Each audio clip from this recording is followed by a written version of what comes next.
نحمده ونصلي على رسوله الكريم أما بعد أعوذ بالله من الشيطان الرجيم بسم الله الرحمن الرحيم اقتربت الساعة وانشق القمر وإن يروا آية يعرضوا ويقولوا سحر مستمر وكذبوا واتبعوا أهواهم كل أمر مستقر ولقد جاءهم من الأنباء ما فيه مزدجر حكمة بالغة فما تغني النذر صدق الله العظيم।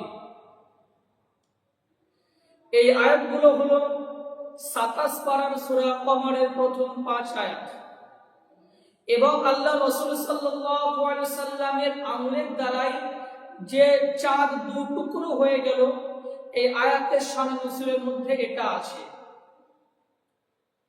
একবার মক্কার কাফিরেরা হুজুর সাল্লাল্লাহু আলাইহি সাল্লামকে বলছে, হে মুহাম্মদ, আপনি যে আমাদের কাছে নবী হওয়ার দাবি করেন, নবুয়তের দাওয়া করেন, রাসূল হওয়ার দাবি করেন, আপনি আমাদেরকে একটা মুজিজা দেখান, একটা নিশানি, একটা নিদর্শন দেখান, তাহলে আমরা আপনাকে নবী এবং রাসূল বলে মেনে নেব।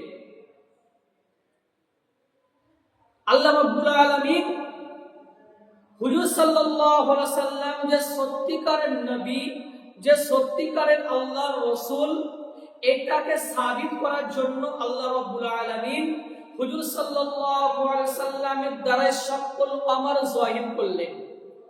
সকল কমরের অর্থ হচ্ছে চাঁদ দু টুকরো হয়ে যাওয়া, চাঁদ দু টুকরো হয়ে যাওয়া। এবং সহিহ হাদিসের মধ্যেও কিছু কিছু সাহাবা এই ঘটনাকে বর্ণনা করেছে, যেরকম আব্দুল্লাহ বিন মাসউদ রাদিয়াল্লাহু তাআলা আনহু, আব্দুল্লাহ বিন উমর, জাবির বিন মুতঈম এবং ইবনে আব্বাস রাদিয়াল্লাহু তাআলা আনহু, কিছু সংখ্যক সাহাবা এই ঘটনাকে হাদিসের মধ্যে বর্ণনা করেছেন।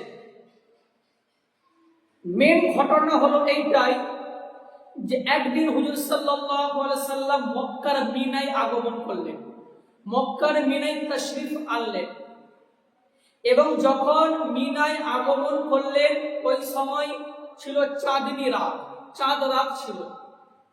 তখন মক্কার মুশরিকরা নবী করিম সাল্লাল্লাহু আলাইহি সাল্লামকে বলছে, হে মুহাম্মদ, আপনি যে নবী, আপনি যে রাসূল বলে দাবি করেন, আপনি আমাদেরকে একটা মুজিজা দেখান, একটা নিদর্শন দেখান, তাহলে আমরা আপনাকে নবী এবং রাসূল বলে মেনে নেব।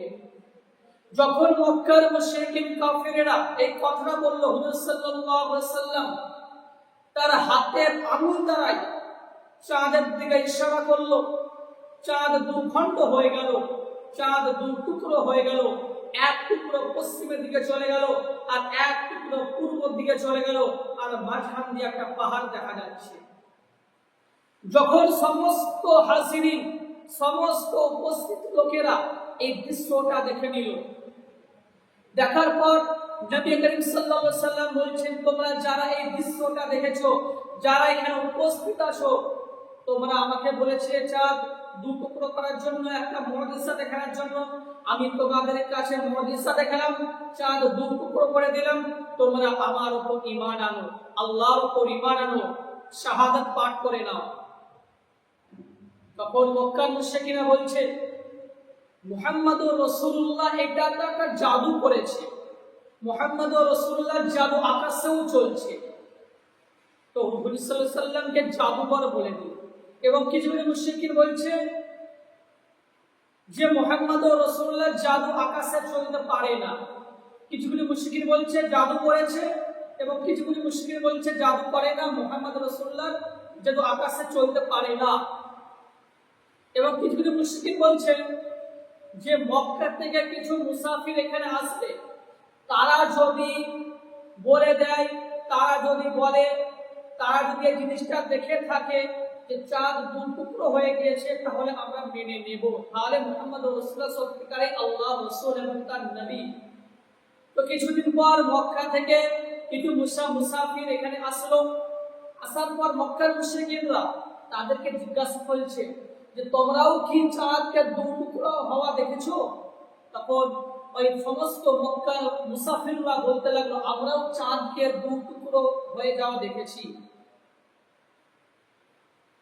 তখন মক্কার মুসলিমরা ঈমান আনবে না, তাদের তাদের অন্তরের মধ্যে ঈমান আনার কোনো জিনিসই নাই, তাই ঈমান তো আনবেই না। এবং তারা এইটাকে বলে বেড়াচ্ছে যে মুহাম্মদ রাসূলুল্লাহ জাদু করেছে, একটা বড় জাদু করেছে আকাশের মধ্যে। এবং এইটা বলে বলে তারা তাদের নিজেদের অন্তরকে তাসাল্লি, সান্ত্বনা দিচ্ছে। এটি হলো এই সূরা কমারের প্রথম 5 আয়াতের শানে নজুল এবং তার সংক্ষিপ্ত ক্ষুদ্রতম ব্যাখ্যা। আল্লাহ রাব্বুল আলামিন আমাদের সকলকে সূরা থেকে বলার বেশি বেশি আমল বা তৌফিক দান করুন, আমিন।